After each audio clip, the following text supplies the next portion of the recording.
TN. പ്രതാപനെ അനുനയിപ്പിക്കാൻ തിരക്കിട്ട നീക്കവുമായി high command പ്രതാപനെ working പ്രസിഡന്റായി നിയമിച്ചു. തൃശൂർ സ്ഥാനാർത്ഥിത്വം കെ മുരളീധരനായി മാറിയതിന് പിന്നാലെയാണ് ഹൈക്കമാൻഡിന്റെ തീരുമാനം. വിഷ്ണു തലവൂർ ചേരുകയാണ്. വിഷ്ണു, സിറ്റിംഗ് എംപിമാരിൽ ഒരാളെ മാത്രം ഒഴിച്ചു നിർത്തിയുള്ള നടപടി തെരഞ്ഞെടുപ്പിൽ നമ്മൾ കണ്ടു. അതിന് പിന്നാലെ പ്രതാപനെ അനുനയിപ്പിക്കാനുള്ള നീക്കം, എങ്ങനെയാണ് പുതിയ ചുമതല? തീർച്ചയായിട്ടും ടി.എൻ. പ്രതാപനെ അനുനയിപ്പിക്കാനുള്ള ഒരു നീക്കം തന്നെയാണ് ഇപ്പോൾ ഹൈക്കമാൻഡിന്റെ ഭാഗത്തുനിന്നും ഉണ്ടാകുന്നത്. കാരണം കേരളത്തിൽ ഇത്തവണ സീറ്റ് പ്രഖ്യാപിച്ചപ്പോൾ ഒരു സിറ്റിംഗ് എംപിയെ മാത്രമാണ് മാറ്റി നിർത്തിയത്.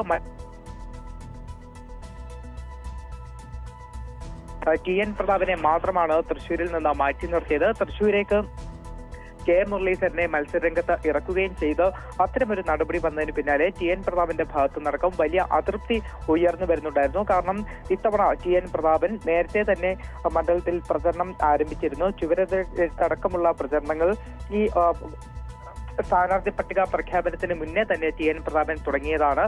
എന്തായാലും അതിന് പിന്നാലെ ഈ ഒരു അതൃപ്തി ഉയർന്നു വന്ന സാഹചര്യത്തിലാണ് ടി.എൻ. പ്രതാപനെ അനുനയിപ്പിക്കുന്നതിന് വേണ്ടിയിട്ട് ഹൈക്കമാൻഡിന്റെ ഭാഗത്തൊന്നും നീക്കമുണ്ടാകുന്നത്. പ്രത്യേകിച്ച് വലിയ തലത്തിലുള്ള ഒരു പ്രതിഷേധം കോൺഗ്രസ് നേതൃത്വത്തിനെതിരെ തൃശ്ശൂരിൽ ചില ഭാഗങ്ങളിൽ ഉയർന്നു വരുന്നുണ്ട്.